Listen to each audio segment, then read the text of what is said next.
দীর্ঘদিন যাবৎ motor neuron ডিজিজের সাথে লড়াই করে ৭৬ বছর বয়সে মারা গেছেন বিশ্বের সবচেয়ে সম্মানিত এবং সুপরিচিত বিজ্ঞানী স্টিফেন হকিং। তিনি ছিলেন রসবোধ সম্পন্ন একজন মানুষ, বিজ্ঞানের একজন জনপ্রিয় দূত এবং তিনি সবসময় নিশ্চিত করতেন যেন তার কাজ সাধারণ মানুষেরা সহজে বুঝতে পারেন। স্টিফেন হকিংয়ের এমন কিছু উক্তি আছে যা ফিরিয়ে দেবে আপনার জীবনী শক্তি। তবে আর দেরি না করে চলুন জেনে নেই সেই উক্তিগুলো সম্পর্কে। ১. জীবন এমন এক শক্তি যা আপনাকে পরিবর্তনকে স্বীকার করতে শেখায়। ২.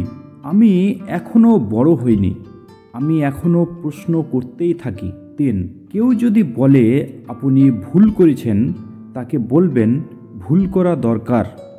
ভুল না করলে আমি বা আপনি কেউই বেঁচে থাকব না। ৪. মানুষ কথা বলেই সবথেকে বেশি সাফল্য লাভ করে। মানুষের ব্যর্থতার কারণও এই আলাপচারিতা, তবে কথাবার্তা চালিয়ে যাওয়া উচিত। ৫. গত ৪৯ বছর ধরে আমার মৃত্যু নিয়ে নানা জল্পনা চলছে, তাই আমি আর মরতে ভয় পাই না। তবে মৃত্যুর আগে আমাকে অনেক কাজ করতে হবে। ৬.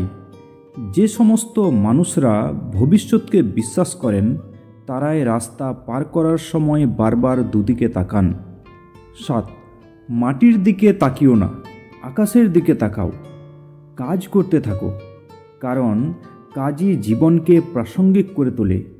আর যদি কপালে করে জীবনে ভালোবাসা পাও, কখনো তাকে ছুঁড়ে ফেলো না। ৮. যারা বুদ্ধিমত্তা নিয়ে বড়াই করেন তারা আসলে হেরে গেছেন। ৯. রাগ মানুষের সবথেকে বড় শত্রু, সভ্যতাকে ধ্বংস করে দিতে পারে এই ক্রোধ। ১০. আপনার শারীরিক বাধা কখনো ভালো কাজে বাধা হতে পারে না।